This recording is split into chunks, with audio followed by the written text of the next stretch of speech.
Tabletop RPG rulebooks and systems can seem big and intimidating.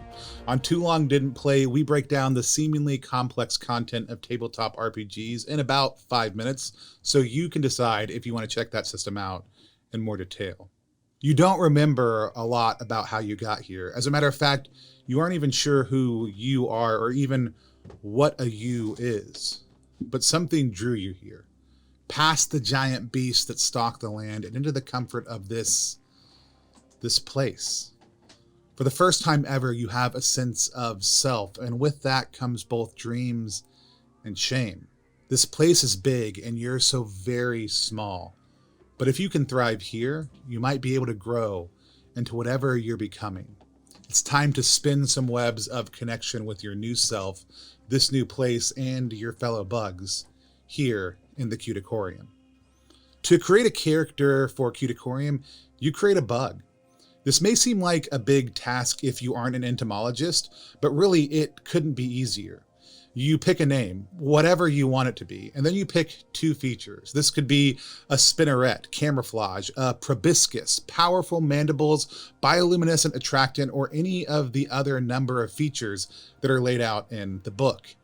Each of these are going to give you 2 extra abilities or moves in the game that open up options for what makes your character unique. Camouflage means you can say you were there the whole time after a scene is over, or deceive other bugs more easily. Wings let you fly up and stay safe from harm, or let you discover new areas more quickly. Slime lets you connect with locations more quickly, or keeps other people from tying you down in relationships you don't want. With over 20 features, the possible combinations flutter with possibility, and each of the moves adds a little crunch and flavor to this very simple process. You can pick a real-world bug if you want, or you can just craft one that's been worming its way around inside your mind. To finish character creation, you put 3 webs on your character and start to draw a simple picture of them. Now, webs function as both your health and your currency for activating your moves in the game. And really, webs sit at the center of Cuticorium. In the game about self-discovery, exploration, and relationship building, you're focused on creating webs that connect you with other players, locations, or even yourself. Mechanically, Cuticorium falls comfortably into the PBTA, or Powered by the Apocalypse classification of games, with 9 common moves that any buggy can make, along with 4 moves or abilities that your features will allow you specifically to make. However, instead of rolling 2d6 to see if you succeed, partially succeed, or fail like in other PBTA systems, Cuticorium doubles down on the small theme and has you roll 1d4. 4s succeed, 2 and 3s partially succeed, and 1s fail. If you want to re-roll something by trying to do it again, you can spend 1 web to make that happen. If you fail again, but you still really want to do this, you can spend another web to be able to roll a d6, but that costs a lot to be able to do and is hard on your bug. But it's not all moves in Cuticorium. One of the things that I loved the most about this cozy game by Ulysses Duckler is the major element of exploring this awe-inspiring place called the Cuticorium, and then making your mark on it. As I've mentioned before, you don't just add webs to yourself or to the other players, you add them to locations also. As you do this, you can claim territories, discover new things, and even make your own mark on that area by building things in it or adding to it.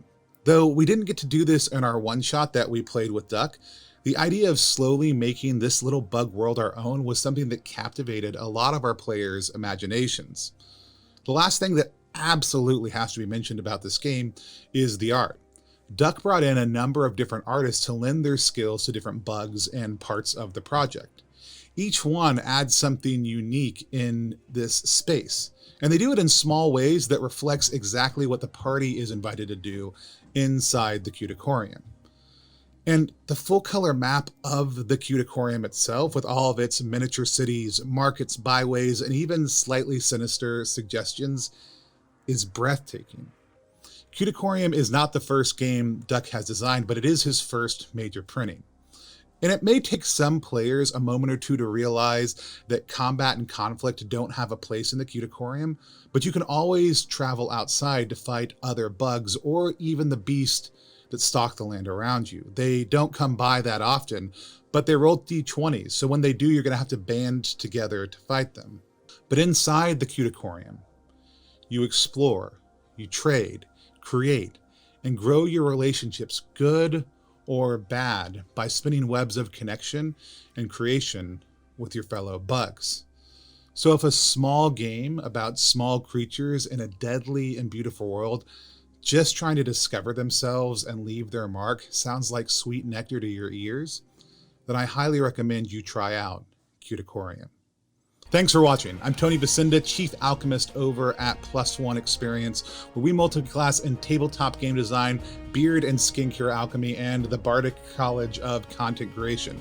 If you have thoughts or questions about Cuticorium, or there's a system you want to know more about but don't have the time to learn, let us know in the comments below or at Plus One Exp on any social media platform. And remember, if you want more content like this, skitter over to my bioluminescent bell and give it a little bug-sized tap.